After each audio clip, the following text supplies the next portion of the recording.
Okay, we just received go ahead from Arvin. We are officially starting our second webinar in a series of webinars conducted by DiploFoundation and Microsoft. I'm particularly happy today to have with us Deborah Husen-Curiel and Robin Gaze, Deborah connecting from Jerusalem and Robin connecting from Glasgow. Deborah is a Chief Legal Officer and Vice President for Regulation of Confidence and Adjunct Professor of Faculty of Law at Hebrew University of Jerusalem, Research Associate ICT at ICT Herzliya. I hope I pronounced everything correctly, Deborah. Okay, good. And Robin is connecting from Glasgow. Robin, you're at the Glasgow University. You are at the Glasgow Centre for International Law and Security. Both Deborah and Robin are renowned experts in field of international law and impact of international law on digital issues. Well, I didn't introduce myself, presuming that some of you who are joining Diplo's webinars, you know already who I am. My name is Jovan Kurbalija. I'm Director of DiploFoundation and Head of Geneva Internet Platform. And this webinar is the second in the series of webinars on cyber diplomacy, organized by DiploFoundation with the support of Microsoft. This series focuses on the risk of for international peace and security stemming from cyberspace, and it has been hosting quite a few distinguished international discussants. Together with me, the online chat will be moderated by Andriana Gavrilovic, and we will be proceeding in a few minutes in the following way. Our main idea is essentially to address the question of impact of international law on cybersecurity in the field of digital issues. At Diplo, we have been for quite some time bridging the gap between legal community and digital community. That in the past there was no need for let's say proximity in this discussion, but now, especially in security field, there are more and more IT, ICT security and core security people moving in digital field. And obviously the problem starts with terminology. What is opinio juris, what is rebus sic stantibus, pacta sunt servanda, and heavy load on the Latin terms used in international law. Therefore, one of the main purposes of these webinars is to reduce lost in translation between international legal and the, let's say, technical community, and explain in as simple as possible way the core international legal concepts that apply to digital or cyberspace, whatever you prefer to call it. Therefore, that focus on the reducing lost in translation will be quite important today, like for all of other activities. The modus operandi for our work and the way how we'll proceed is the following. Robin and Deborah will deliver introductory statements for 5 minutes, explaining in their view why this moment is important in this interplay between digital and international law, and setting the stage for discussion. After that, based on your comments and based on their introductory statement, we will ask them to clarify concepts, to develop them further, and see whatever comes from our discussion, how it can be further developed and improved and clarified. This is the plan for today. Therefore, if you have any comments and questions, please type it in the chat window. We'll monitor that and we will convey to our presenters today. We will start with this first 5 minutes introduction. Robin, could you kick off? Joining you from Berlin, actually. So hi to everyone who's joining from around the globe, if I understood correctly. So, I mean, as to the main legal issues, I think before we really get to the law, we should sketch the wider field, perhaps. The legal debate is really just one component of a lot of other things that are going on. And altogether, it's quite messy at the moment, I would say. That's in a way good news and bad news, because, I mean, messiness also is a start to tease out the different interests at stake, to slowly start clarifying legal positions. States have started doing that recently, and we'll come to that in our debate today, I guess. The Netherlands and France have really specified their positions, but it's only a few states so far. And I think what we need to understand is that ultimately there is a big power struggle going on that really influences all of the legal debates and the various processes that are going on at the United Nations and elsewhere. It's a big power struggle for tax supremacy, if you want, and it plays out in the digital field. It plays out when we come to artificial intelligence, and increasingly the two domains of AI and cyber, they merge. And so as a result of this, we have competing visions of what internet governance should look like.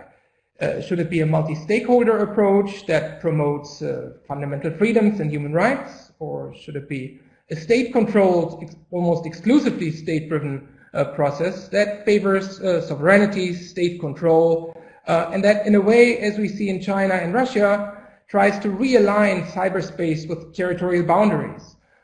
Very much the opposite of this vision of a global information space for free dialogue. So all of this is going on, and there is a zillion of processes, really an inflation of processes on so many levels, panels, commissions, two processes ongoing at the United Nations, and all of that. And they are reflecting and mirroring, in a way, the various interest contestations, power contestations that are happening in cyberspace. So, I mean, now if we take it to a more granular level and come to the law, again, I mean, there is a very long list of challenges that we're grappling with. I think we've seen a certain obsession with the question, how can we react to malicious cyber activity? I'm not sure that's the most decisive and certainly not the only question, but in scholarly debate it has been very much at the forefront, and this is where especially Western states, NATO states have been working on for good reasons, but I think there's more than that to the debate. And from a more fundamental perspective, I think we're dealing with a very, very basic and simple question to start with. The question is, where do we draw the line? In the sense that where does international law draw the line as to prohibited cyber activity and cyber activity that doesn't make it onto the radar of international law? That is good or bad, but it's not illegal or legal. It's happening and it's tolerated by international law. I think too often as an international lawyer you get asked the question, well, what does international law say about this? Was this cyber operation legal or illegal? And then if you ask two lawyers, you get 2.5 answers at least. And the reason why you get 2.5 answers is that 21st century cyber activities, they don't sit so easily with the established legal framework. The established legal framework was very much drafted first of all, against the backdrop of the Second World War, aggressive states, coercive states, and then it shaped and developed throughout the Cold War. And what it was about, principally, was to avert coercion, coercive activity, the non-intervention principle, sovereignty. They were all very much focused at preventing very powerful states from coercing other states. And now what we see in cyberspace is less coercive activity, but it's manipulative activity. If you want, manipulation is the new coercion of the 21st century. And this is what I think Guterres, the Secretary General, means when he says often these operations fall through the cracks of international law. This kind of more subtle manipulative activity, that's difficult to deal with the established paradigm. Doesn't mean that we can't handle it under international law, but we certainly need more and bolder, more innovative reflection as to how that can be done. There is manipulative activity in the social sphere. That would be election manipulation or manipulation of public opinion formation in the run-up of elections or otherwise. There's manipulation in the technical sphere. That could be infrastructure manipulation, but it could also be very subtle economic process manipulation. Not the kind of destructive effects that the prohibition on the use of force in the UN Charter is focused at. More subtle activity that can be quite corrosive and that over time can have very kind of detrimental effects on entire societies and societal processes. That's also something I think that's new about cyberspace. It affects processes, often vital processes, processes that are vital, especially to modern societies, where a lot of our activities, financial, economic, public, and otherwise, depend on cyber capabilities. But that sits oddly with an international legal regime that was very much tailored to avert destruction, physical destruction, and coercive activity. And this is something that plays out in peacetime and in wartime. And I think much of the cyber activity that we're seeing today also challenges this traditional divide of peace and war, in a sense. It's kind of in between. We're seeing a lot of unfriendly, intrusive behavior today that is not at the level of an armed conflict, but I wouldn't exactly call it friendly relations either. And I'm just sketching out a few topics, and I'm sure we'll get into the details further on. I'll leave it here for the moment. Provided the broader you can hear me? Yeah. You provided a broader context, geostrategical, geopolitical, and raised a few issues. For one, which is very interesting, is a positive aspect of messiness. We may get something interesting and new before the certainty and the fixed mechanisms are established. This is interesting, more, let's say, legal philosophical reflection, but I hope we'll have a time to discuss it more.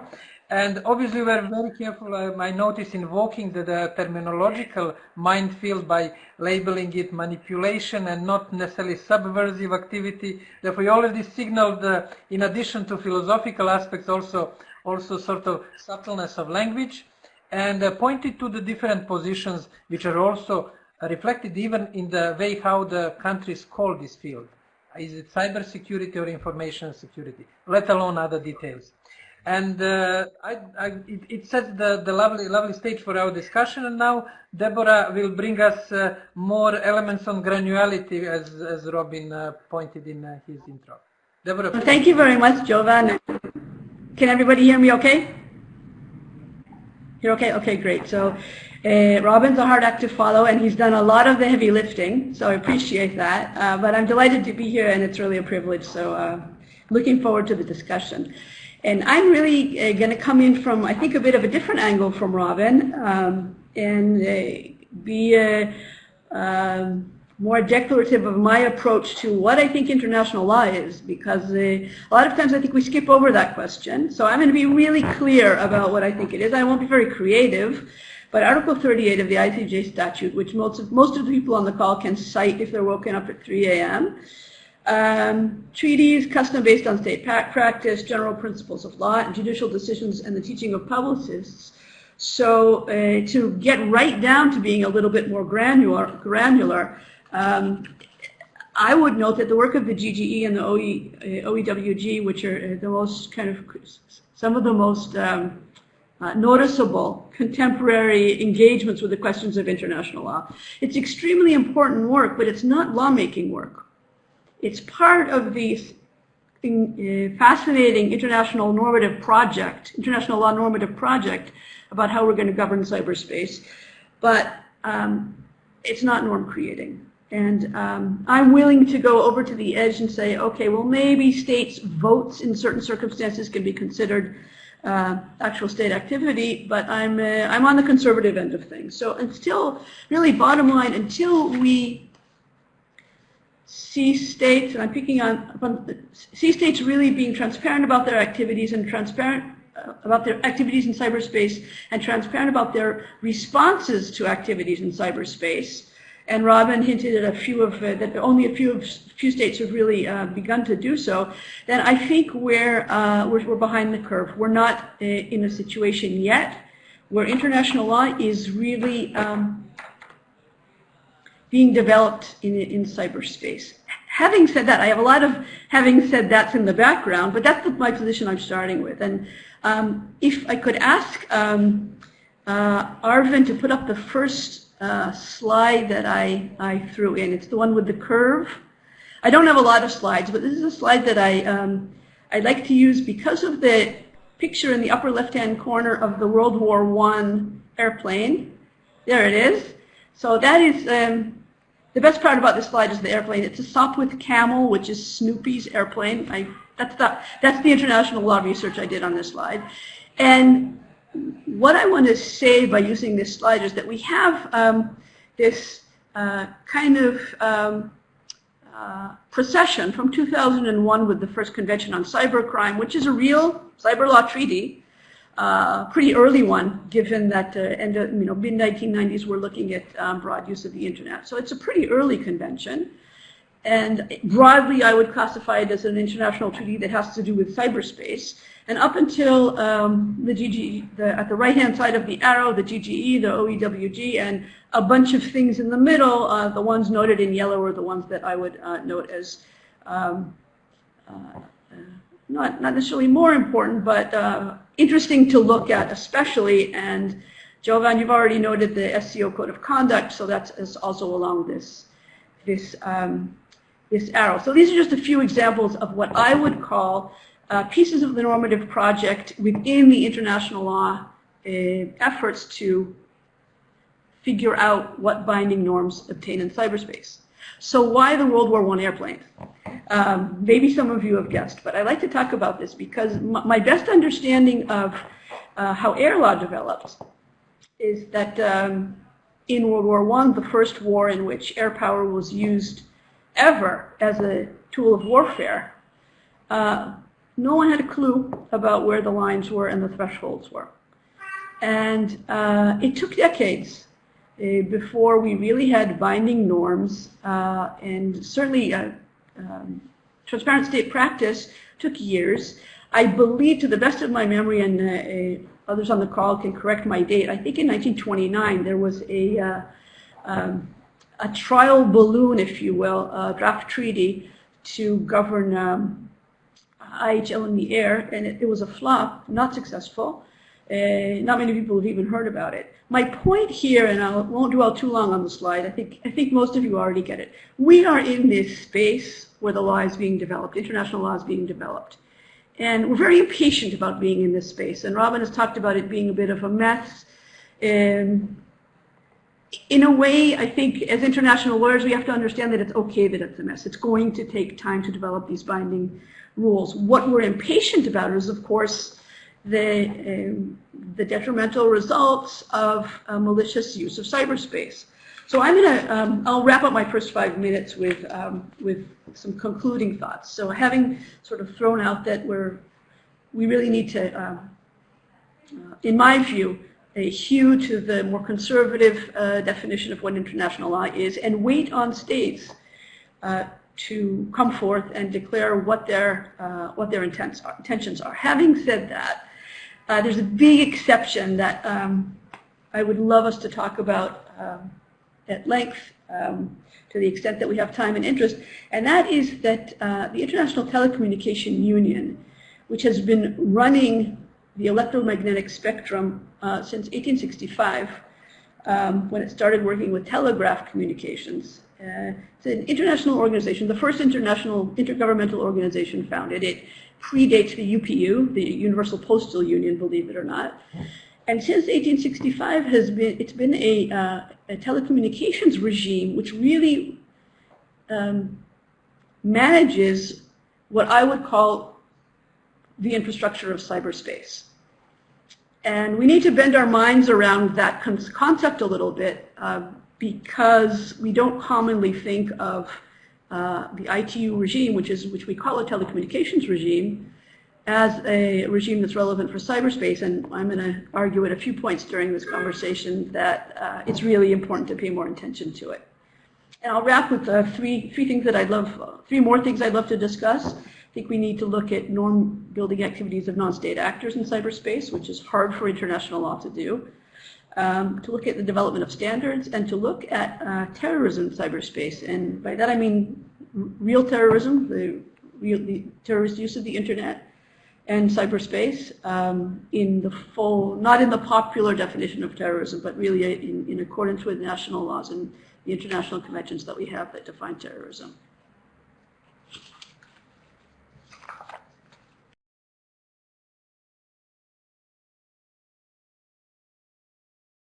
Aspects that we should discuss and address. I will just highlight a few points. One is the question of transparency, which is the prerequisite for whatever, creating customary law or anything else, for bringing ITU into discussion, because it is very often for different political reasons, and I would say maybe even lack of understanding in some communities. It is sort of looked that ITU created telecommunication law and infrastructure. Should it move to the upper space on the internet and TCP/IP? This is the long battle in the ITU.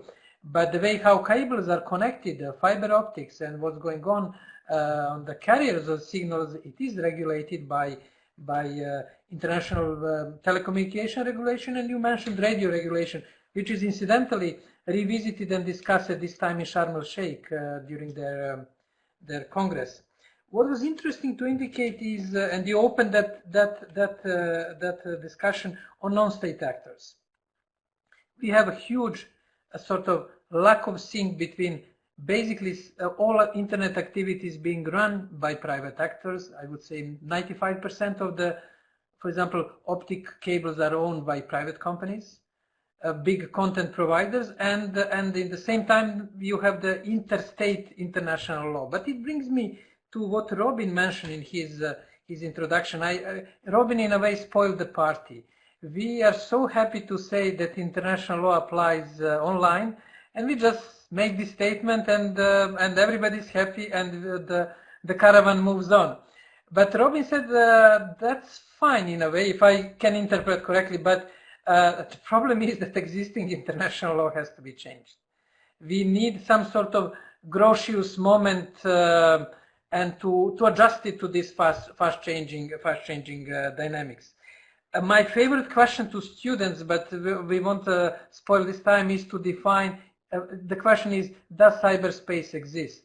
And it is always fun. It moves into philosophy, but we won't go into that direction. What is probably the next question, Robin, if you can reflect on that.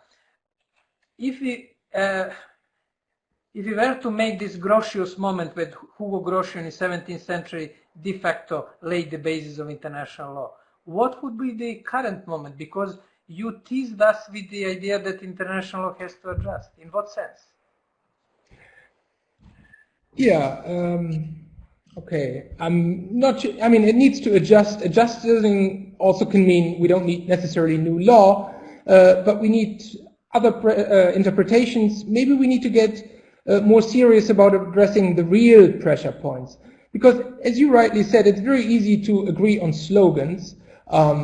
International law applies offline in the same way that it applies online. There is no legal vacuum in cyberspace. Yes, of course, and every state can agree to this.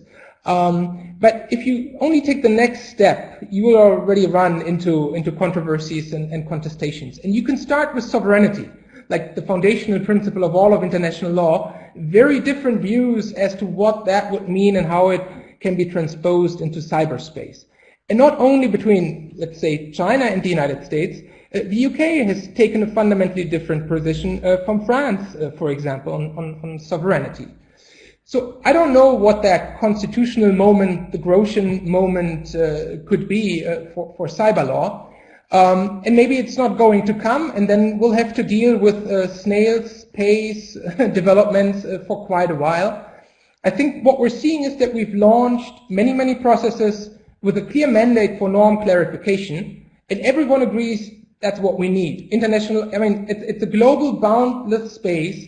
If you want to regulate this, you need international law, you need multilateralism, you also need multi-stakeholderism, even though not everyone agrees on the last part, certainly.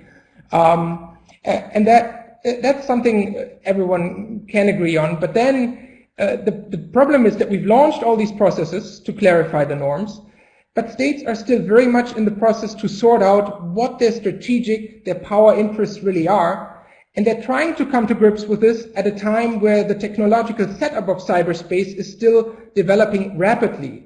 And as artificial intelligence and cyberspace will merge continuously, and as more powerful algorithms will become more relevant in how we run cyberspace and the digital space, as this is developing so fast, states have difficulty keeping step with where they want to position themselves and therefore they're not really up to tying their hands into any legal rules. This is why many states, up until recently, have remained either silent or very vague on their position in international law. And without clear positioning from states, it's very hard for lawyers to interpret where the law is going to go, to think about the development of new customary law. As long as things are ambiguous, we're not really moving forward. And now, recently, as I said, some states have kind of concluded it's time to become more vocal about international law, and rightly so. And they've clarified their positions. But this is individual state positions, and we need more states to jump on board. In the past, we've had the G20, the United Nations, call for more kind of explicit explanations as to how states want to position themselves, because so many have remained silent. And we're now seeing some kind of like optimistic trends. Some states, mostly Western states, clearly positioning themselves. We need a lot more of this to be able to move forward, but with every step we make, incrementally, we'll get there. And I think we'll come to more detailed legal issues. On a number of levels, we're already having increasing clarity as how international law as it currently stands will play out in cyberspace.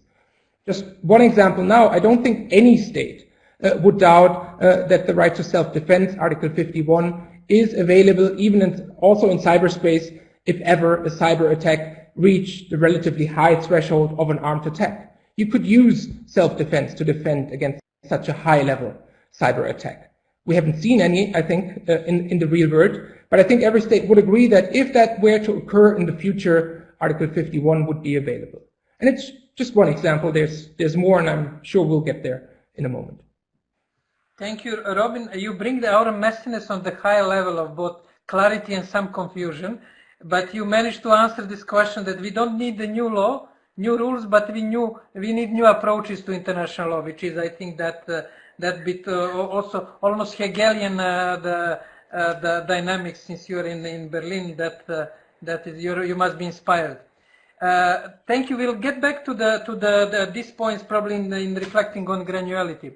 Deborah, you mentioned in your introduction, and Robin just, that we have a private sector actors. They cannot sit around the table and they cannot vote for the, let's say, treaty or convention. They cannot constitute customary law. But what we are seeing, paradoxically, that the most dynamism is coming from private sector. Microsoft proposed the Digital Geneva Convention. They are very keen to increase the level of understanding on the international law, which is the reason behind this series of webinars, among other things. And they are active in peace, in Paris peace process. Facebook, Zuckerberg asked governments to make some rules. What is going on? It's a bit paradoxical that private sector is asking for more rules than international law. Could you enlighten us a bit around this issue? I would love to. Could I, before doing so, could I grab onto Robin's last point about the use of force example, just to chime in on that, and then I promise to move to the non-state actors. Robin, I think what's so challenging and interesting in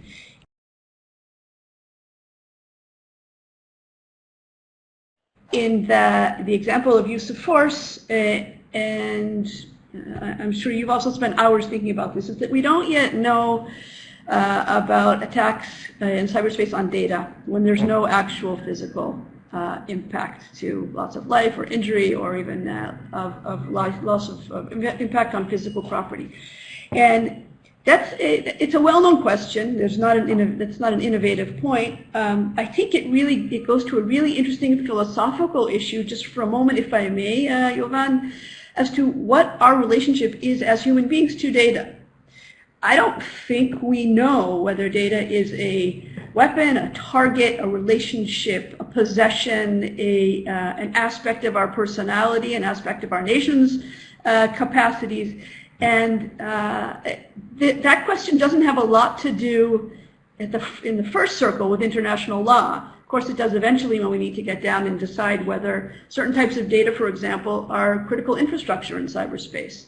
I think it's a really important point for international law to dwell upon and develop some criteria for. So that's just a quick, making sure that I put my put a toe in the water of the use of force question. So back to my commitment to answer the question that you asked. So the non-state actors. I'm not an IHL lawyer, but I know that in IHL and in many, many other areas of international law, this exact same quandary exists. What do we do in international law with private sector actors in the modern age when they impact virtually every area of our life? The quickest example I can find besides the cyber activities is international environmental protection. You can't do it. You can't develop norms without involving private actors, and there are hundreds of other examples. So given the fact that I betrayed myself as a conservativist, as an international lawyer, and therefore can't have non-state actors around the table, how do we deal with it? Well, how do we deal with this problem? Well, I think one of the promising ways to do so, and I would even argue that we need to think more broadly than we have been doing about what a non-state actor is. So normally in international law, we think about private companies, as you mentioned. We may think about terrorist groups. We may think about other groups. And I would argue that we need to think really, really hard in cyberspace and its meeting up with international law about individuals, ethical hackers, non-ethical hackers, all of us as clients of digital banks. We're censors in cyberspace for malicious activities and for beneficial activities as well. So how do we even go beyond the inclusion of non-state actors that are groups and incorporated groups to looking at individuals? I think if we don't widen the circle in a certain way, I'll get to that certain way in a second, I think we're missing the mark. So international law, according to the conservatives, you cannot include non-state actors around the table. How do we do this? So one of the ways that I'm really interested in and have an eye on and want to hear more about also from our audience are CBMs, confidence building measures. So CBMs, most of us know, these are measures that are not necessarily rely upon international legal norms. They're the hotline between Moscow and Washington, D.C. in the Cold War context.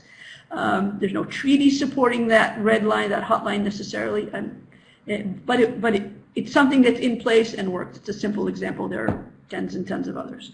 So in cyber, in the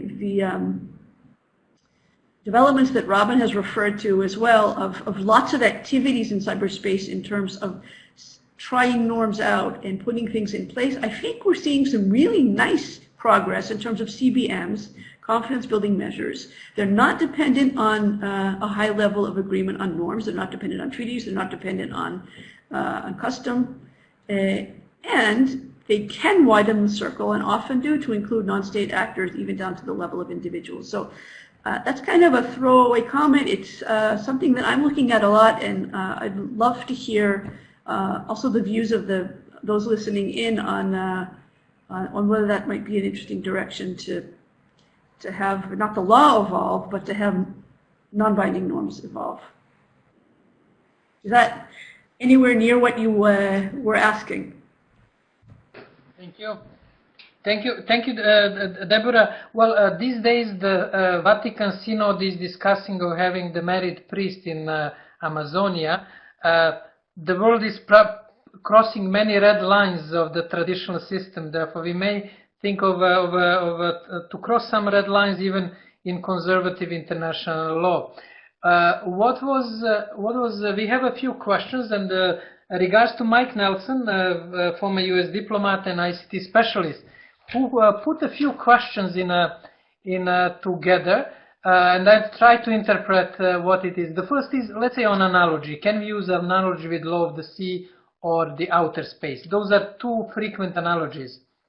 And you know how it is with analogy. And I'll ask speakers to our panelists to connect. They usually highlight the similarity and basically hidden the differences, you know, and that's one the risk with especially law of the sea, because there is no open sea in cyberspace. Everything is moving through cables, which are ultimately under national jurisdiction. And then, Mike, you ask also the question of organized crime or patriot hackers, not government employees. The question of attribution, how to assign the attribution, and that's the huge question. And I'm sure Robert and Deborah will reflect on that. Then Kat told us, hey, this is a new normal. Don't try to think about novel issues, I guess. That's Kat, what you are referring to, but let's accept this new development in AI as new normal. Luis reflected on data distraction acts. There was a case that could very much apply, in my opinion. Last June, Norsk Hydro, a global Norwegian aluminium producer, was victim of ransomware affecting 22,000 computers, 117 countries. The company refused to pay the ransom, 100,000 euros, not that high, and their system were basically wiped. It cost the company 45 million to restore the infrastructure. Why not limited to data only? It is a strong argument about how dependent we are on non-tangible components. Definitely, Louis, this is a good example, and it would be interesting to see what international law can tell us about this and similar cases when we have attack on the private companies coming most likely across the national border via organized crime, as Mike mentioned, and the other tools. Now, Robin, please comment on there are so many threads. Pick up one of those threads, probably on the private companies around. Can international law cross the Rubicon, or you would be cautious about it? And if not, how to include views from the so important actors in the international field? Oh, you know, I think there's no doubt that we need to include the views of private actors in this process. That doesn't necessarily mean that we allow them to shape international law per se. But obviously, I mean, the big tech companies, they're running half the show in cyberspace. Not including them, I think, is really not an option. But including them, of course, can also mean to regulate them. And I think we need to understand that the big power that they wield certainly is in need of regulation. A good framework for this is human rights law to start us off with. I mean, we as consumers, and this is, I think, how we should see ourselves, individuals on the internet, they're consumers of services, of data, they're also data providers. As to yet the best paradigm to protect them would probably be, I mean, is the human rights regime, and it needs to be better translated into company policies, needs to be better translated still into the cyber domain. I mean, among the many issues that were raised, and they're all very pertinent, I think, attribution, of course, is kind of an evergreen and has dominated many of the cyber debates. I would go as far as saying that there was a certain hysteria around attribution, at least initially. And I think over time, we've come to understand that, yes, attribution is difficult in cyberspace, but it's not impossible. In many cases, it just takes time. And that actually is not so different from other high-level security incidents that we have seen. If you think of the downing of Malaysian airliner 17 over Ukraine, it was shot down with a missile. Many people died, and many had Dutch nationality. And the Netherlands, they installed an inquiry commission that took 1.5 years to come out with the evidence chain. So, I mean, this is not exclusive to the cyber domain. It'll often be difficult to prove things. It will often be impossible to just do it on the basis of tracing a certain cyber operation. But with additional circumstantial evidence, with the experience that we've gained, with human intelligence on the ground, with the motives behind a certain operation, and over time, it is often possible to attribute cyber operations, many of which are not a one-off cyber attack. Many of them are kind of campaigns. So maybe there's 20% that you can't trace, but if you can trace the other 80%, you still have a pretty clear chain of evidence. So attribution, I would just say it's difficult, but not impossible, not as impossible as is commonly perceived. But it does take time, and that sits oddly with some of the reactive models that we have in international law. Self-defense is more about hitting back in the moment where it happens. There's a lot of discussion around hackbacks, like a countermeasure, a cyber operation hits you as a state, and then you hack back at it. All that is kind of a reaction in the moment where the incident occurs. And that often sits oddly with the difficulties we have in attribution in cyberspace. Thank you, Robin. Deborah, let's take hypothetical situation and thinking exercise. You, in your capacity as a professor or the legal counselor, are approached by Norwegian company or government with the ask to advise what to do with this ransomware attack which cost the company 45 million. Example which Louise made, or we have also Mike's example about insurance company in the US. Okay. But so should I start the billable hours clock right now? I'll try to answer. I'm going to focus on the insurance piece, and I'm not quite sure I got the whole question, but I think what I'm being asked is how a state might be able to respond to such an attack. Is that the question? What are the international legal tools, mechanisms that in this case Norway or can use? Okay, so Norway or another country. So I'll speak in generalities. First of all, I wanted to, it's important to emphasize that any responses, whether it's self-defense, above the self-defense threshold or below the self-defense threshold with retorsion or other countermeasures, international law we know in terms of allows a response that is not restricted to cyberspace, and vice versa, so that a response to such an event or any internationally wrongful act can be undertaken either in cyberspace or in physical space. There's no distinction that needs to be made. So the toolkit that is applicable is really no different from the toolkit that we know of from traditional international law, with the same measurements required of immediacy and need, and I'm not even getting into the IHL aspect. As I said, it's not my expertise. So not different from response to a physical act. However, where I would go in terms of the state-to-state activities, and maybe this will be a more interesting part of the answer, is the due diligence obligations that states have under the law of responsibility. So the question that I would ask is what steps of due diligence in cyberspace for preventing malicious acts from private actors have states undertaken? Do they include, for example, in their licensing of, you referred to cables, subterranean cables, or wireless systems, does a given state include in its licensing provisions of due diligence for cybersecurity? So that's one thing that is certainly doable. Many states aren't aware, have not closed that gap yet. And then there are lots of questions of what due diligence means in cyberspace. Does the country have in place a system for monitoring national civilian systems as well as national military systems?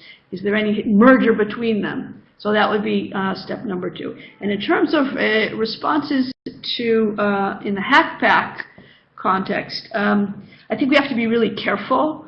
It's very tempting to, an interesting example to look at is the attack on Sony in the United States, and a kind of a hackback that the U.S. Allegedly undertook in taking out North Korea's 6 or 7 servers in response to the Sony attack. So I think we have to be really, really careful about calling state responses hackbacks and move away from that term and use the much more traditional law of retorsion, of self-defense if we go above that threshold, and even in terms of asking the hard questions in international law. Well, I think we've lost Robin a bit, if he comes back. Asking hard questions about how we look at, in cyberspace, issues of preemptive self-defense. And that's coming up a lot with the Huawei situation, and all kinds of, I'll try to be really specific about this, all kinds of incidences and events along the supply chain of cyber equipment and cyber services. Can a country who sees coming down 10 years down the line a certain kind of chip or a certain kind of service that's being developed undertake preemptive self-defense if all of the other requisite international law tests have been met, or 10 years or a year or even a month ahead of time? So I guess I've taken the question a little bit far away from the original intent. I apologize, but what does preemptive self-defense look like in cyberspace, and how different does it look from that doctrine in traditional international law? Okay, thank you, Deborah. Just Stefano Baldi, Ambassador of Italy in Bulgaria, just indicated that. Thank for the indicated due diligence concept in cyberspace as an interesting solution. Mike Nelson made a comment on the insurance company, and which NetPetya, you know, the famous Zurich insurance court case, which brings me to the reality of international or legal courts. While we academics can afford to discuss the concepts on cyberspace, these cases are coming to the courts. They are on the table of international legal advisors. Countries are stating their positions. Robin mentioned France and Netherlands, previously UK in its statement. It's getting more and more. The messiness is going to be reduced once judges have to rule over the particular case. Where do we stay today? And it will be probably the last leg of our discussion today. Where do we stay today with regard to position of countries? Robin and Deborah, you may reflect on the Netherlands and the France and the UK on their position. What is emerging, at least in European context, when it comes to their views? Robin or Deborah? I'll give it a stab. What we're seeing, and there are a few more countries in the loop. These are really, I think, important steps, important statements along the lines of exactly what you said, Jovan, at the very beginning, referring to transparency. So we're finally getting some state transparency in terms of state positions. Again, I step back a little bit and say, well, let's see how that translates into actual state practice. But it is, I don't want to trivialize. I think France, I think the UK was first to come out with a transparent policy, especially with regard to its willingness to self-defend in cyberspace, and France and the Netherlands just recently. So these are, a gold star for transparency for sure. What will be the effect on the ground? So number one, we need to wait for state practice. But it's also important to note that all three countries are in any event members of NATO. And I just have, can we have the slide just to look at the NATO policy, the slide on NATO that we put up. So again, people are probably familiar with the NATO position since September 2014. And again, these are all, looking at state practice, these are all NATO countries. There we go. So this statement by the NATO Secretary General was a recent statement, but and he says a serious cyber attack could trigger Article 5, where an attack against one ally is treated as an attack against all, and Article 5 is reproduced there. So that since September 2014, when in effect all NATO member states have adopted and agreed upon this understanding of Article 5, and again, we have an important declaration. We don't yet have, to the best of our knowledge, actual practice. So that's where I would take it. So a blessed development, great for transparency, and Robin might want to give some more detail or drill down on each of them, if you'd like. Go ahead, Robin. Yes, hopefully this works now. I mean, we have had already some important court cases from the European Court of Human Rights in surveillance cases, for example. But of course, as far as interstate relations are concerned, it's not very likely, I think, that we'll see a high-profile case at the ICJ very soon. There's always that issue of jurisdiction, not just related to cyberspace, but I think it'll be quite a while. That said, as to how the Netherlands and France have clarified their positions, and in many parts in alignment with the UK and the US positions, but in some parts they also differ quite significantly. So for France and the Netherlands, they have acknowledged sovereignty as a rule. That's an important issue because that's about where international law draws the line.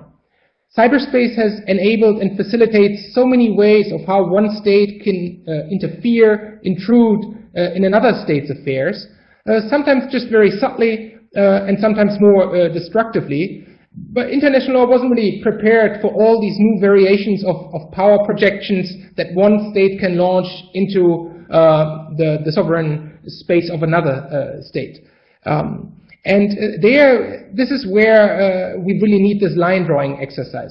As I've said before, we haven't really seen an armed attack. We haven't really seen much of self-defense in cyberspace. 99% of the attacks that we're seeing on a daily level, they raise this other question, whether they actually make it onto the radar of international law. Are they prohibited, for example, by the principle of sovereignty? Because you're not allowed to remotely kind of cause these kind of effects in another state. And that's where we need more discussion and more discussion to the actual pressure points. So everyone will agree that you violate another state's sovereignty if you destroy something via cyberspace in that other state. But what if you just cause certain dysfunctionalities? You cause a traffic light to dysfunction. Is that enough to say that it's prohibited by international law? What if you're only, and this is something that states do all the time, what if you're only implanting backdoors in another state system just to be prepared if ever there was more of a conflict between the two players? Is that something where we would say international law draws the line? You're not allowed to even hack into another state system? Not so sure. Someone spoke of the new normal in the discussion here, and Jovan, you raised that question of the new normal. I think to some degree we've also got used to certain cyber operations. We've maybe sadly got used to certain forms of surveillance. This is something every state is engaged in, and not just traditional espionage, but I mean mass and bulk surveillance of many people and many data flows around the world. This is happening obviously as we speak. It's not considered illegal, at least not by, certainly not by all states, even though there are important human rights issues, of course. The same is true for this hacking into another state systems. And you know, we hear a lot of talk of the arms race in cyberspace, but the arms race in cyberspace is really not about amassing certain weapons. I'm not really sure what a cyber weapon would be. It's more about hacking into someone else's systems, getting the coordinates right, knowing the backdoors, implanting some backdoors, implanting code that you can remotely control whenever needed. That's the kind of arms race which is more about a sabotage race in cyberspace. Where do we draw the lines in all of this? And this is where the positioning of largely Western states, now France and the Netherlands in particular, has been really helpful in teasing out some of these issues, in helping to get clarity as to where they would draw certain lines with regard to all these kind of activities. Thank you, Robin. And you indicated that you don't expect soon even advisory opinion in International Court of Justice on cyber-related issues, and that it may come earlier than the real case. Deborah, what is your view when we can expect digital business in The Hague?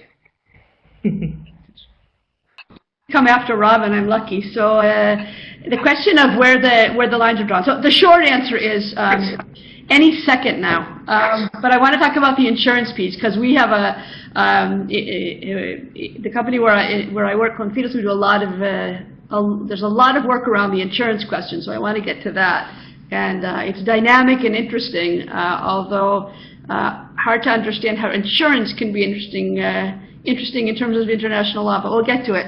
But Robin said something that I really wanted to pick up on in terms of drawing the lines and knowing. I really like the term that you used, Robin, the sabotage race. I've never heard that, and it's really helpful. I think something that I said at the beginning is circling back in my mind, and that is the issue of how we look at where we draw the lines of critical infrastructure in cyberspace. So is an electoral system a critical infrastructure? I would say yes. It's a data infrastructure. It's not a physical infrastructure. It's a data infrastructure. Sure, it has physical attributes. It is conducted also with optic fiber cables that are subterranean. But looking at international law could take on an examination of what constitutes critical infrastructure in cyberspace and include beyond what we usually think of energy infrastructures, nuclear reactors, flight surveillance operations, looking at databases and data collections and data systems as critical infrastructure, and then and giving them additional protections either under due diligence rules or rules of state responsibility, sort of from the back end of international law, I think could be really, really helpful, and that as well in the context of court cases. So I would look forward to court cases that look at issues of how we consider attacks or sabotage of various elements of cyberspace as takedowns of critical infrastructure. I think that could really move us ahead. And that's not, I don't think, a hard piece to undertake, although international law needs to forge kind of a new concept here. So really quickly on the insurance piece, or are we at the end of our time? We are almost there. 1 minute Okay. for the quick-style summary of this very interesting issue, which we will dedicate I still get to summarize, right? So on the insurance piece, I'll just say really, really quickly.